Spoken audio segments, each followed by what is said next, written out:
আর এই যে দেখুন বন্ধুরা, এইটা কিন্তু দেখুন এইগুলো কিন্তু তুলতে হবে। আর এই যে এইগুলো কিন্তু তুলতে হবে, দেখুন একেবারে কিন্তু কচি কচি হয়ে আছে। আর এইগুলো কিন্তু তোলা লাগবে না, এইগুলো তুলতে হবে। তো এখন বন্ধুরা সবগুলোকে কেটে নিয়েছি।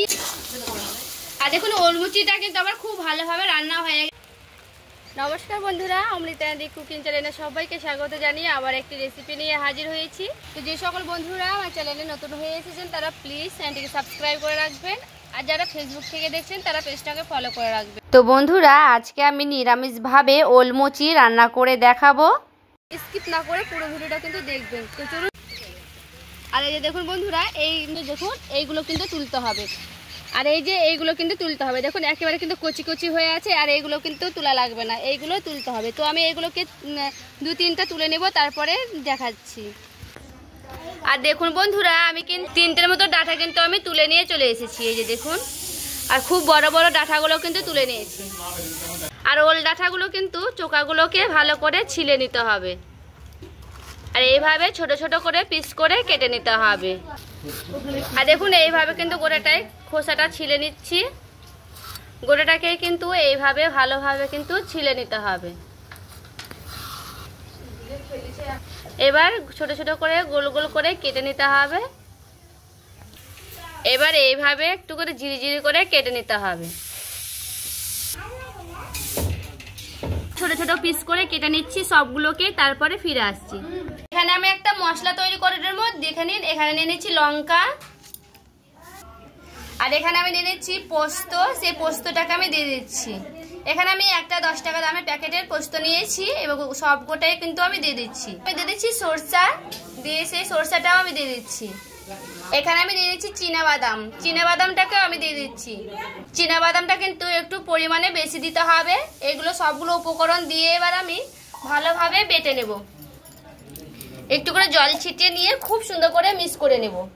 এখন বন্ধুরা সবগুলোকে কেটে নিয়েছি। আর এইগুলোকে ভালো মতো করে কিন্তু আমি ধুয়ে নিয়েছি। আর দেখুন বন্ধুরা, জলটাকে আমি আগে থেকে ফুটিয়ে নিয়েছি। এবার আমি ওলমুচিটাকে আমি সবগুলোকেই দিয়ে দেব। দেখুন লবণ দিয়ে দিচ্ছি আমি, পরিমাণ মতো লবণ দিয়ে দিতে হবে। একটু ভালো করে নেড়ে নিতে হবে। আর দেখুন বন্ধুরা, খুব ভালো করে কিন্তু সেদ্ধ করে নিয়েছি। এখানে কিন্তু জলটা একটু বেশি করে দিতে হবে, কিন্তু ছেঁকে নেব। কড়াইটাকে আমি খুব ভালো করে পরিষ্কার করে নিয়েছি। এবার কড়াই আমি দিয়ে দিচ্ছি তেল, তারপরে দিয়ে দিচ্ছি কালো জিরে, গোটা শুকনো লঙ্কা নিয়েছি, দিয়ে অর্ধেক করে কেটে নিয়েছি। তেলটা আমার খুব ভালো করে গরম হয়ে গেছে। আর এখানে দেখুন জলটাকে ভালো করে ঝাড়িয়ে নিয়েছি। এবার আমি দিয়ে দিচ্ছি।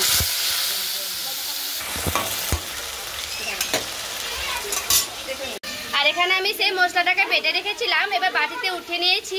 এবার দিয়ে দিচ্ছি পরিমাণ মতো লবণ, পরিমাণ মতো দিয়ে দেবো হলুদ, কাশ্মীরি লঙ্কার গুঁড়া, অল্প একটু দিয়ে দিচ্ছি কালো জিরে।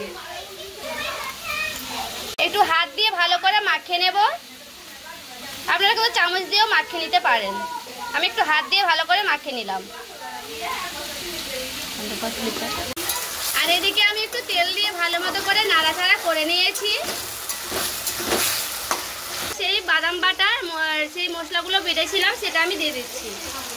মশলা মাখা রাখাটা দিয়ে দিচ্ছি। এবার মশলাটাকে দিয়ে একটু ভালো করে মাখিয়ে নেব।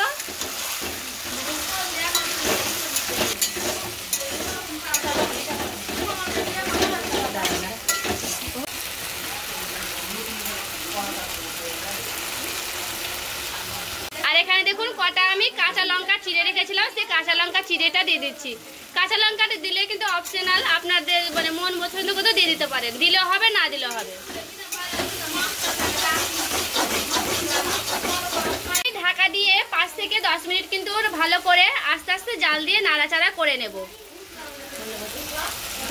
ভালো করে কিন্তু আমি 2 থেকে 3 বার ঢাকা দিয়ে দিয়ে জলগুলোকে একেবারে শুকনো শুকনো করে নিয়েছি। আর দেখুন বন্ধুরা কতটা শুকনো শুকনো হয়েছে, দেখে কিন্তু বুঝতেই পারছেন। এইভাবে কিন্তু শুকনো শুকনো করে নিতে। আর দেখুন ওলমুচিটা কিন্তু আমার খুব ভালোভাবে রান্না হয়ে গেছে। আর দেখুন শুকনো শুকনো হয়ে গেছে। এবার আমি নামিয়ে নেব। আর দেখুন কতটা সুন্দরভাবে কিন্তু আমি শুকনো শুকনো করে নিয়েছি। ওলমুচি একবার এইভাবে বাড়িতে বানিয়ে দেখতে পারেন বন্ধুরা, গরম ভাতে কিন্তু দারুণ লাগবে। আর আপনারা কেমন ভাবে রান্না করেন অবশ্যই কিন্তু আমায় কমেন্ট করে জানাবেন। ভালো লাগলে প্লিজ রান্নাটি লাইক করে দিবেন, চ্যানেলটি সাবস্ক্রাইব করে আমার পাশে থাকবেন।